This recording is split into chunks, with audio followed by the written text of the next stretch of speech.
حج کرنا دینی فریضہ ہے، مگر ایئر لائن والے پیسے لیتے ہیں. ختنے کرنا دینی فریضہ ہے، ڈاکٹر پیسے لے رہا ہوتا. نکاح کرنا سنت ہے، شادی ہال رنٹ پہ لیے جاتے ہیں، پیسے دیتے ہیں وہاں پر. مسجد بنانا، اللہ کا گھر بنانا عبادت کا کام ہے. مستری مزدور وہاں پیسہ لیتا ہے، اور جب یہ لوگ پیسہ لیتے ہیں تو کوئی ان کے تقوی پہ شک نہیں کرتا، کوئی نہیں کہتا کہ دین کا کام ہے پیسے لے رہے ہیں. قرآن اور حدیث کی کتابیں چھاپنا دین کا کام ہے. پبلشر پیسہ لے رہا ہوتا ہے، قرآن کریم ہدیے کے ساتھ مل رہا ہوتا ہے، چھاپنے والے پیسے لے رہے ہوتے ہیں، کوئی ان کے تقوی پہ شک نہیں کرتا، ان کو تانا نہیں دیتا.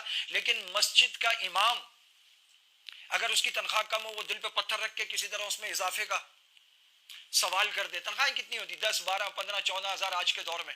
تو وہ دین فروش ہو جاتا ہے، ضمیر فروش ہو جاتا ہے، غدار ہو جاتا ہے، دنیا دار ہو جاتا ہے، لالچی ہو جاتا ہے. حالانکہ یہ وہ امام ہے جو نمازیں پڑھاتا ہے، جس سے ایک نماز کا 27 کا ثواب ملتا ہے. تربیت گاہ بنتی ہے، درس گاہ بنتی ہے، لوگ دین سیکھتے ہیں، اور لوگوں کی ساری دینی ضروریات اس سے پوری ہوتی ہیں. لوگ سمجھتے ہیں بس اے سی لگوانا اور سولر لگوا دینا اور ٹائل اور فرش یہ دین کا اور سنت کا اور تقوی کا کام ہے. امام کی خدمت کرنا کوئی تقوی کا کام نہیں. اللہ کے بندوں مسلمانوں، اپنے اماموں کی قدر کرو، اپنے علماء کی قدر کرو. یہ آپ کے دین کے محافظ ہیں، یہ آپ کے بہی خواہ اور ہمدرد.